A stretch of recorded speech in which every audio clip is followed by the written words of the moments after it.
Hey guys, welcome back to Do It Live, and I got another video for you guys here today. I'm not too sure if I told you, but something happened to me. I got hit in an accident, and now we're debating whether or not it was my fault. So I was like, man, I really wish I had a dash cam. So guess what I did? I went out and I bought a dash cam. Let's go take a look. So you guys know me, or hopefully you know that I'm a decent driver. I follow the rules. I always check blind spots, all that good stuff. But sometimes you could do everything you can and stuff just happens. And it sucks, and it really is not fun for anyone to deal with. So I don't want to deal with that anymore. I don't want to have to worry whether or not I was in the right or whether or not the person told the truth. So what's better than actual footage? So I bought a 2-camera dash cam setup by LG. I was originally gonna buy it at Best Buy, the actually lower tier version, the 720p version that comes with a front and rear camera. And then I actually checked Kijiji and someone was selling for $150. I talked them down to $130. When I showed up, turns out he gave me the wrong one. I have the full 1080p version, which sells for $350 at Best Buy. Probably cheaper for you guys in the US. That is Canadian, what I paid. But it's probably about $300 US, maybe even cheaper. And I gotta say, it's fully loaded. It comes with an 18 gigabyte SD card.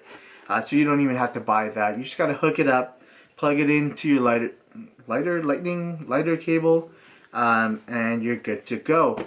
I would do an unboxing, however, as soon as I got this, I set it up because why take the risk and drive on the road without it? So I'm gonna fast forward to my cell phone footage. I am sorry, I didn't have my camera on me, but I set it up quickly, I hid the cables, and let's go take a look at how it looks. But yes, so essentially, that's the dash cam set up there. I have it set up right behind my rear view mirror as to not impede too much room, and it's right in the center. So it gets both sides of the front hood of the car, since it is a fisheye lens. And you know, I thought it would be harder to install or harder to make decently clean, but it's actually not that bad. So as you see, it's hooked up here. There's the power wire here. I just have it lined up right above here, and I have it pushed right underneath the cloth back here. I don't know how well you guys can see, but it's lined all across the top and across the side here. You can't see it until I don't want to take apart my dashboard. I just wanted to do this quick, but it's just a wire laced along here, tucked into the side over here. I'll do it nicer later. And it's hidden behind the door right along here. Goes into my my glove compartment, and a wire coming out here. I don't mind this that much. I'm sure there's a cleaner way to do it, but for now, this is good enough for me. It's not that in the way, you know, it's a little bit visible, but to be honest, I just wanted to get that wired really quickly, and this is better than nothing. It's pretty clean. It turns off when the car turns off, so it's pretty good, and it's not too bad. So I just want to showcase some footage here of me backing up in a parking lot and how well you can see the license plates that are there. So as you see, as I back up and pull ahead, it's pretty visible and pretty good at nighttime as long as your beams are on. My high beams aren't on, these are just normal beams. But as you can see a good amount, and we're switching to the back footage. And as you can see the sign pretty well, the visitor parking sign, and it comes up really nicely even in the nighttime. And I'll just back up so you can see me backing up. Wow, I'm repeating words a lot, but as you can see, it's pretty well lit and very readable, I guess is the best way to say it. And we'll switch to the daytime footage.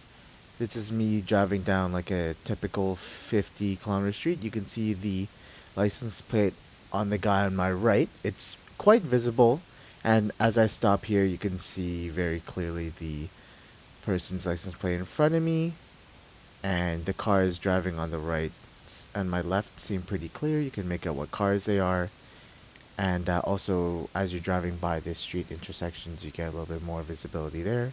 Let's switch to the back. I know there's a lot of things on my back little portion there, but you can still see the cars behind. This truck's going to come up behind me, and we can see the license plate pretty well as it's driving up. And at any point, if you pause, it'll be a lot more readable there.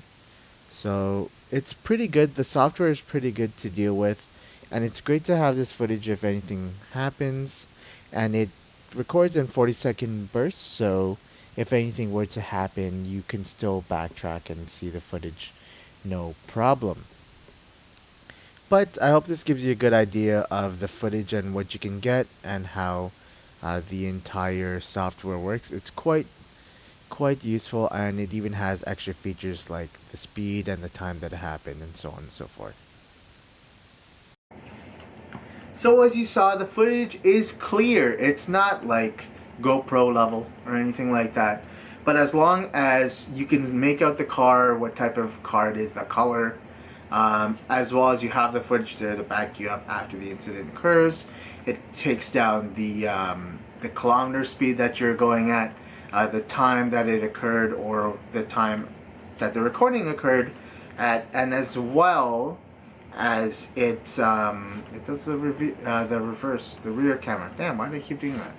In any case, it's nice to have, and I'm just glad that it's decently clear so that you can see the license plate of the people in front and behind you, just in case there's a hit and run, or just in case like, oh, that's not my car. Well, yeah, that's your license plate, buddy. Sorry.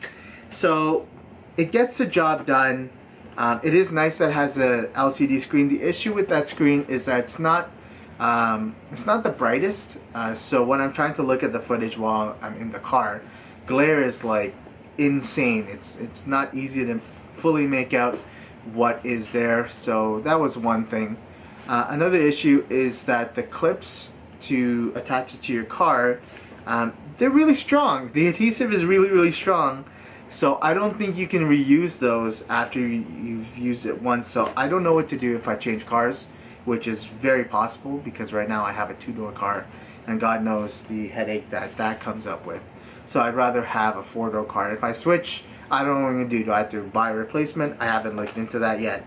But we'll have to see. Or maybe I pull off the adhesive and buy a new one. Maybe like a Home Depot or something, but we'll have to see. So I hope you guys enjoyed that video. If you enjoyed, don't forget to hit that like. Go out there, get your own dash cam. It could save you like hundreds of dollars on an accident you weren't even at fault at. So don't forget to subscribe. I have more videos on the way, as you guys know, but never forget to do it live.